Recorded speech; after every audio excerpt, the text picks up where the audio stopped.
সুস্মিতা সেনের অনন্য যাত্রা ট্রাম্পের সংস্থায় কাজ থেকে মিস ইউনিভার্স ফ্র্যাঞ্চাইজির দায়িত্বে। ভারতের প্রথম মিস ইউনিভার্স সুস্মিতা সেন একজন রূপসী, বুদ্ধিমতী এবং সাহসী নারী, যিনি মাত্র 18 বছর বয়সে আন্তর্জাতিক মঞ্চে জয় পেয়েছিলেন। 1994 সালে মিস ইউনিভার্স খেতাব জয়ের পর বলিউডে পা রাখেন তিনি। যদিও সাফল্যের শীর্ষে উঠতে পারেননি, তবুও অভিনয়ের পাশাপাশি নিজেকে প্রতিষ্ঠিত করেন একজন উদ্যোগপতি ও সমাজকর্মী হিসেবেও। অভিনয়ের বাইরেও সুস্মিতা একসময় যুক্ত ছিলেন ডোনাল্ড ট্রাম্পের সংস্থার সঙ্গে। হ্যাঁ, ঠিকই শুনছেন। ট্রাম্প রাজনীতিতে আসার আগে ছিলেন একাধিক ব্যবসার মালিক এবং 1996 থেকে 2015 পর্যন্ত মিস ইউনিভার্স অর্গানাইজেশনের মালিক ছিলেন তিনি। 2010 থেকে 2012 সাল পর্যন্ত ট্রাম্পের সংস্থার অধীনে ছিল মিস ইউনিভার্স ইন্ডিয়ার দায়িত্ব।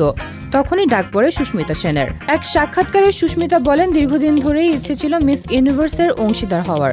সুযোগ পেয়ে আমি এক কথায় রাজি হয়ে যাই। বলা যায় 1 বছরের জন্য আমি সেই সংস্থায় কাজ করেছি। তিনি আরও জানান, ট্রাম্পের মালিকানায় কাজ করার সময় একটি জটিল চুক্তিপত্রে সই করতে হয়েছিল।